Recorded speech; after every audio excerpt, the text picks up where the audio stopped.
बिस्मिल्लाहिर्रहमानिर्रहीम अस्सलाम वालेकुम।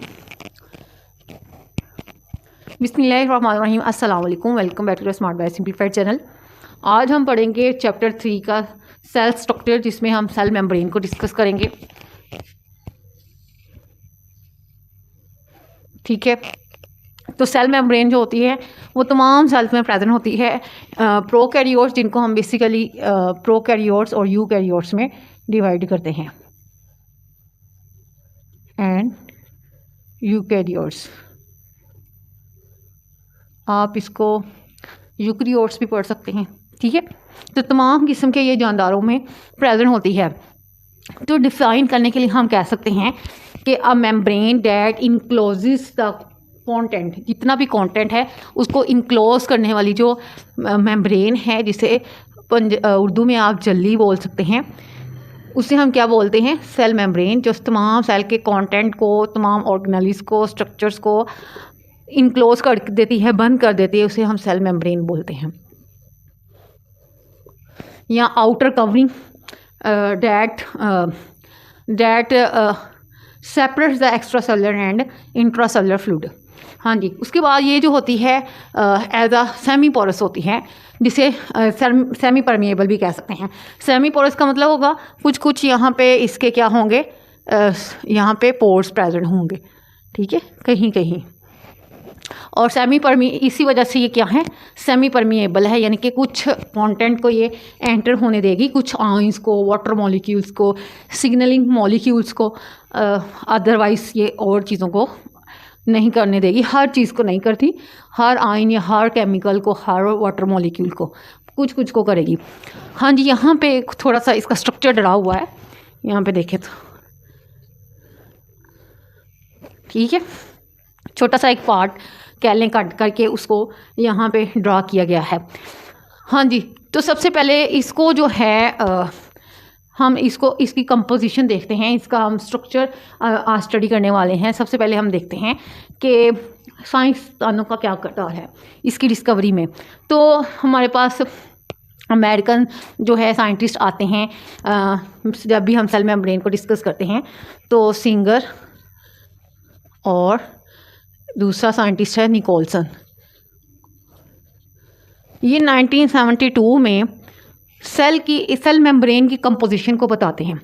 ठीक है, वो कहते हैं कि जो सेल मेम्ब्रेन होती है वो बेसिकली क्या है, double membrane of the lipids, phospholipids की होती है, और उसमें जो प्रोटीन्स कुछ इंग्रेडिएंट्स कह लें वो फ्लोट कर रहे होते हैं। तो उसको उसने नाम दिया, जो उन्होंने मॉडल पेश किया, ठीक है, कंपोजिशन का या स्ट्रक्चर का, उससे कहते हैं फ्लूइड मोज़ेक मॉडल। फ्लूइड आपको पता ही है, लिक्विड को कहते हैं, जो ना लिक्विड हो ना सॉलिड हो, फ्लूइड वो होता है। मोज़ेक क्यों बोला गया? मोज़ेक का मतलब ये है कि कुछ ना कुछ यहाँ पे जो फ्लूइड है ये मूव कर रहा है। फ्लूइड यहाँ पे बनाएंगे, यहाँ पे लिपिड्स, फॉस्फोलिपिड्स यहाँ पे फ्लूइड क्रिएट करते हैं, और प्रोटीन जो होती हैं किसी स्कैटर्ड टाइल्स की तरह यहाँ पे फ्लोट कर रही होती हैं। इस वजह से इसको फ्लूइड मोज़ेक कहते हैं। और ये कंटेंट जो होता है इसकी, जो मेम्ब्रेन में ये जो फ्लूइड टाइप है जो कि लिपिड्स बना रहे हैं, वो स्लाइटली मूवमेंट में रहते हैं। ठीक है, तो इस वजह से इसे मोज़ेक बोलते हैं, यानी कि स्लाइटली मूविंग। अब हम देखते हैं कि फ्लूइड मोज़ेक मॉडल है क्या था, और इसको एक्सेप्ट किया जाता है, जिसको जो है माना जाता है कि हाँ, ये ही जो है एग्जैक्ट जो है कंपोजिशन है, या एग्जैक्ट मेम्ब्रेन का स्ट्रक्चर यही है। हाँ जी, तो यहाँ पे चलते हैं, इसकी कंपोजिशन के जो मेन पार्ट्स कह लें वो बना रहे हैं। सबसे पहले हमारे पास आ जाता है फॉस्फोलिपिड,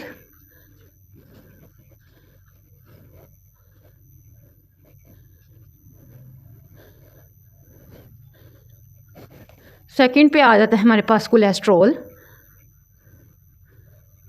और फिर आ जाता है हमारे पास प्रोटीन्स, फिर आ जाते हैं हमारे पास मेनली इसमें कार्बोहाइड्रेट्स प्रेजेंट होते हैं। ठीक है, हाँ जी, फॉस्फोलिपिड्स जो होते हैं ये बाइलेयर हैं, डबल लेयर होते हैं। ठीक है, और ये जो होते हैं मेम्ब्रेन का स्ट्रक्चर बना रहे होते हैं। ठीक है, स्ट्रक्चर बना रहे हैं ये। जबकि कोलेस्ट्रॉल जो होते हैं ये स्ट्रेंथ प्रोवाइड करते हैं, और प्रोटीन्स जो होती हैं आपको पता है वेरियस फंक्शंस यहाँ पे परफॉर्म कर रही होती हैं। इसको आगे हम देखते हैं। कार्बोहाइड्रेट्स होते हैं सेल आइडेंटिफिकेशन प्रोवाइड कर रहे हैं, सेल आईडी प्रोवाइड कर रहे हैं। ठीक है, सेल बड़े स्पेशलाइज्ड किस्म के होते हैं एनिमल्स में, और बाकी सब में भी बड़े स्पेशलाइज्ड किस्म के होते हैं, लेकिन ह्यूमन की एग्जांपल देखें तो बहुत सारे किस्मों के सेल्स हैं, जैसे कि न्यूरॉन्स हो गया, इसके अलावा जो है डिफरेंट सेल्स होते हैं ह्यूमन बॉडी में। हाँ जी, सबसे पहले हम डिस्कस करेंगे यहाँ पे फॉस्फोलिपिड बाइलेयर। हाँ जी, सबसे पहले यहाँ पे हम डायग्राम की तरफ चलते हैं जो बड़ी मेहनत से बनाई गई है। देखें तो इसमें ये जो रेड आपको शो कर रही हैं दो, ये लिपिड की लेयर्स हैं। ठीक है, ये लिपिड फॉस्फोलिपिड्स कहते हैं इसको, फॉस्फोलिपिड्स की ये डबल लेयर है, और ये जो डबल लेयर है ये फ्लूइड बनाती है। ठीक है, इस वजह से इसको फ्लूइड मोज़ेक मॉडल बोलते हैं।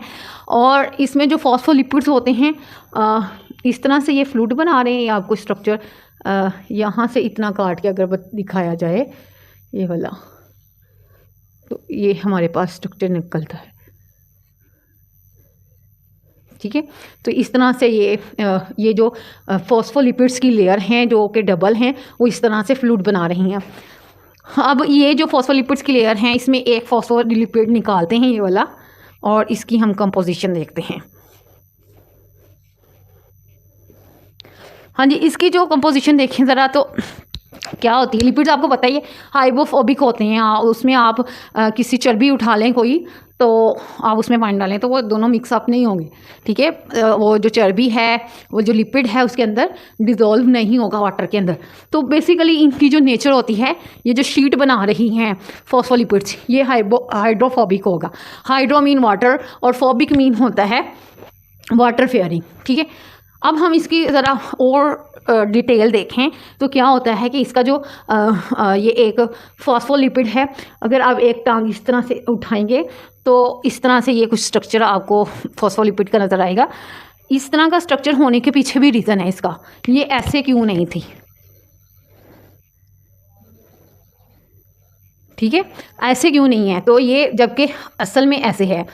तो इसकी वजह यही है कि यहाँ पे ये ज़्यादा स्पेस घेरेंगे। ठीक है, उस वजह से कि दूसरा लिपिड को भी यहाँ पे खड़े होने में प्रॉब्लम होगी, यहाँ पे खड़े होने में उसको थोड़ी ये स्पेस ले रहा है इस वजह से। अब हम और चीज़ें इसकी देखें तो इसका जो हेड होता है, ये इसकी हेड है, इसकी टेल है। ठीक है, हेड जो होता है और यहाँ पे फॉस्फेट ग्रुप प्रेजेंट होता है, जबकि इसकी जो टेल पे CH बॉन्ड्स प्रेजेंट होते हैं। PO4 होने की वजह से जब अब PO4 को फॉस्फेट को जब इसके साथ वाटर का मॉलिक्यूल कोई लग सकता है, यानी कि ये वाटर में डिज़ोल्व हो सकती है, यानी वाटर लविंग है। ये इसका जो हेड है वो वाटर लविंग है, यानी कि इसमें वाटर जो है डिज़ोल्व हो सकता है या इसके साथ वाटर का मॉलिक्यूल लग सकता है। जबकि हाइड्रोफोबिक जो टेल है ये वाटर फियरिंग है, और यहाँ पे CH बॉन्ड है जो कि बहुत ही स्ट्रॉन्ग जो होता है बॉन्ड होता है, इसके साथ वाटर आपके साथ नहीं लग सकता। तो क्या होता है, ये पूरी शीट इंटरनली ये क्या होती है, हाइड्रोफोबिक होती है, यानी कि वाटर फेयरिंग, इसमें वाटर डिज़ोल्व नहीं होता। तो फिर आपको देखें कि ये तो सेल की बाउंड्री है, सबसे आउटर बाउंड्री यही है, जिसके बाद तो कंटेंट्स आएंगे। तो सेल के अंदर जो है आइंस या वाटर मॉलिक्यूल्स या सिग्नल्स जो भी न्यूरॉन्स वगैरह भेजते हैं, शुगर्स हैं, अमीनो एसिड्स हैं, जो कि आपकी डाइट में शामिल होते हैं, तो आपके हर सेल तक पहुँचने के लिए तो यहाँ पे तो हमारे पास फॉस्फोलिपिड्स प्रेजेंट हैं जो कि हाइड्रोफोबिक होते हैं। तो क्या तरीका है, यहाँ पे जो प्रोटीन्स हैं ना वो ही सोर्स होती हैं जो कि इन चीज़ों को इम्पोर्टेंट इसेंशियल जो चीज़ें हैं, शुगर्स है, अमीनो एसिड्स है, वाटर मॉलिक्यूल्स है, आइंस है, सिग्नलिंग मॉलिक्यूल्स हैं, न्यूरोट्रांसमीटर्स जो होते हैं, इनको यहाँ से गुजरने के लिए जो है यहाँ पे प्रोवाइड करी होती हैं। ठीक है, ये प्रोटीन्स की वजह से कोई भी चीज़ जो है इस मेम्ब्रेन में से गुजर सकती है। अगर नहीं गुजर रही तो वजह क्या है, यहाँ पे फॉस्फोलिपिड्स का प्रेजेंट होना। ठीक हो गया। उसके बाद कहता है कि ये सेलेक्टिवली परमिएबल है, सिर्फ स्पेसिफिक मटेरियल्स को लाइक करती है। वो भी ये वजह यही है कि इसमें जो प्रोटीन्स है ना, इसकी जो इंटीग्रल प्रोटीन्स होती हैं, जो इसका पार्ट हैं, वो ही इन चीज़ों को गुजरवा सकती हैं, गुजरवाने देगी, ठीक है, गुजरने देगी। उसके बाद आता है हमारे पास हाइड्रोफिलिक होता है, जो वाटर लविंग हो, वाटर लविंग। और हाइड्रोफोबिक टेल वो होती है जो वाटर फेयरिंग हो। अब इसकी जो टेल होती है वो अंदर की जानिब होती है, दोनों लेयर्स की जो टेल्स होती हैं वो अंदर की तरफ होती हैं, और जबकि जो इनके जो हेड होते हैं वो बाहर की तरफ होते हैं, ठीक हो गया। उसके बाद ये मेम्ब्रेन को फ्लेक्सिबल बनाएगी, सेमी परमिएबल बनाएगी, समझ आ गई, मतलब कि ये हर चीज़ को गुजरने नहीं देगी। इसकी वजह पीछे यही फॉस्फोलिपिड की लेयर है। उसके बाद चलते हैं हम कोलेस्ट्रॉल की तरफ। कोलेस्ट्रॉल जो होता है ये भी लिपिड की ही फॉर्म है, आपको पता ही है, लेकिन ये स्ट्रेंथ प्रोवाइड कर रही है। ये फॉस्फोलिपिड्स के दरमियान में यहाँ पे आपको नज़र आ जाएंगे, ये देखिए फॉस्फोलिपिड्स। ओके, ये जो होते हैं मेम्ब्रेन को जो है ज़्यादा हार्ड या ज़्यादा सॉफ्ट होने से बचाते हैं, और इसी वजह से ये हमारी बुक में बताया गया है कि लो टेम्परेचर पे भी जो है, जो यहाँ पे क्या कहते हैं कि यहाँ पे ये फ्रीज़ नहीं होती, यानी कि इसके अंदर जो फॉस्फोलिपिड्स हैं वो फ्रीज़ नहीं होते, फ्लूइड यहाँ पे बना रहता है। इसकी वजह यही है कि यहाँ पे कोलेस्ट्रॉल प्रेजेंट होते हैं। उसके बाद देखें तो यहाँ पे हमारे पास प्रोटीन्स हैं, प्रोटीन्स भी हैं और डिफरेंट प्रोटीन्स हैं, इनको हम देख लेते हैं। हाँ जी, यहाँ पे कुछ प्रोटीन्स हैं जो कि प्लाज्मा मेम्ब्रेन के अंदर फ्लोट कर रही हैं, जैसे कि आपको नज़र आ रहा है चैनल प्रोटीन है, यहाँ पे इंटीग्रल प्रोटीन है, सरफेस प्रोटीन है, पेरिफेरल प्रोटीन है, ग्लाइकोलिपिड प्रोटीन है, ग्लाइकोप्रोटीन है, यहाँ पे ग्लोबुलर प्रोटीन है। तो ये सारी प्रोटीन जो होती हैं इस स्ट्रक्चर में, इस लिपिड बाइलेयर में, फॉस्फोलिपिड बाइलेयर में फ्लोट कर रही होती हैं। तो ये जो होती हैं, जैसे कि आपको एग्जांपल दे दूं कि जैसे किसी दरिया में आप आइसबर्ग्स फेंक दें तो वो स्कैटर्ड हो जाती हैं, तो इस तरह से ये हमारे पास प्रोटीन्स प्रेजेंट हैं। इनकी दो टाइप्स हैं। सबसे पहले आ जाता है पेरिफेरल वो होती है जो सरफेस पे लगी होती है, एक्सटीरियर सरफेस पे भी हो सकती है या इंटीरियर सरफेस पे भी हो सकती है। इंटीग्रल वो होती है जो कि इसका पार्ट होती है, मेम्ब्रेन का पार्ट होती है, प्लाज्मा मेम्ब्रेन का, ठीक है। तो सरफेस प्रोटीन में ये देखें, ये भी सरफेस प्रोटीन है, ये भी पेरिफेरल प्रोटीन है, और ये देखें ग्लाइकोप्रोटीन, ये तो इसके अंदर स्ट्रक्चर है ना, ये इंटीग्रल है। ग्लाइकोप्रोटीन, ग्लाइकोलिपिड प्रोटीन, ठीक है, ये जो है ये तो इनका इंटीग्रल पार्ट है। ग्लोबुलर प्रोटीन हो गया, यहाँ पे हमारे पास ये जो इंटीग्रल प्रोटीन है। चैनल प्रोटीन है, ये भी इंटीग्रल हैं। जो सरफेस पे हैं वो ये वाली हैं, ये वाली हैं, बाकी जो हैं वो इंटीग्रल है। तो टाइप के लिहाज से देखें, फंक्शन भी इनके अलग हैं। मैंने बताया था कि प्रोटीन्स जो है ना उनके अपने अपने फंक्शंस हैं, और उसी लिहाज से देखेंगे तो सबसे पहले हमारे पास आ जाती हैं प्रोटीन्स जो कि एज आ ट्रांसपोर्ट या एज आ सेलेक्टिवली जो है एक्टिव ट्रांसपोर्ट करवा रही हैं। जैसे कि हमारे पास ये देखें, ये जो प्रोटीन्स हैं ये इन देखें मॉलिक्यूल्स को या कह दें आइंस को जो है वो पास करवा रही हैं इन एंड आउट, समझ आ गई। उसके बाद ये मटीरियल्स को मूव करवाती हैं। इसने अगर ये सेल के अंदर रेडी हुआ है कोई चीज़, तो वो कैसे बाहर निकालनी है, वो इन प्रोटीन्स के ज़रिए से रहेगी। और अगर कोई प्रोडक्ट जो कोई वेस्ट है तो वो इन्हीं प्रोटीन से यही प्रोटीन्स एज आ ट्रांसपोर्टर या एक्टिव ट्रांसपोर्ट करवाएंगी और इसको सेल से बाहर निकालेंगी, और ये जो हैं आयंस या मॉलिक्यूल्स को सेल के अंदर भी लेके आती हैं। हाँ जी, ये देखिए एज आ चैनल्स ये बिहेव कर रही हैं, ठीक है, जो कि एक्टिव ट्रांसपोर्ट के थ्रू मटेरियल्स को मूव करवा रही हैं। सेकेंड टाइप की जो होती हैं जो एज आ एंकर्स काम कर रही हैं, क्या कर लेती हैं कि बाहर से जो है सरफेसिस से चीज़ों को जो है एडहेयर कर लेती हैं और उससे जो है सेल के अंदर लेके आती हैं। जैसे कि हार्मोन्स हो गए या इस तरह से सिग्नल्स प्रोवाइड कर रही हैं, उनमें आ जाते हैं रिसेप्टर्स वगैरह, ठीक हो गया। तो अटैचमेंट के लिए दो तरह की है, जिसमें जो है कुछ प्रोटीन्स हैं जो बाहर शुगर्स के साथ अटैच हो जाती हैं और वो आईडी प्रोवाइड करती हैं कि वो किस तरह का सेल है, ठीक है। तो फिर सेल जो हैं उनको डिफ्रेंशिएट करना आसान हो जाता है। और वैसे भी जब एम्ब्रियो में सेल ऑर्गेनाइजेशन हो रही होती है या सेल डिफ्रेंशिएशन होती है, टिश्यूज़ बन रहे होते हैं, ऑर्गन्स बन रहे होते हैं, तो यही जो खासियत है ना ये डेवलप होती है, मुख्तलिफ प्रोटीन्स होती हैं जो कि मुख्तलिफ शुगर्स के साथ अटैच हो सकती हैं। तो इस तरह से सेल को एक आईडी मिल जाती है और ये सारा कुछ हमारे इम्यून सिस्टम को पता होता है, ठीक है, ये कौन सा सेल है और वो किस शुगर के साथ उसमें इसकी सेल मेम्ब्रेन में मौजूद जो प्रोटीन्स हैं वो किसके साथ अटैच हो जाएंगी, कौन सी शुगर्स अटैच करेंगी।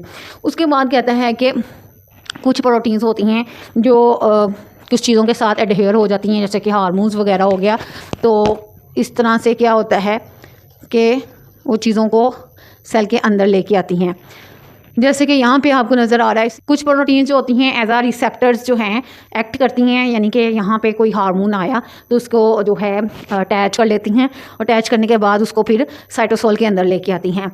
तो अब कुछ ऐसे हैं जो एज आ एंजाइम्स बिहेव करती हैं, यानी कि यहाँ पे बहुत सारी चीज़ों को जो है कैटालाइज करवाती हैं, यानी कि उसको किसी एक्स जो है चीज़ को किसी वाई प्रोडक्ट में चेंज कर देती हैं।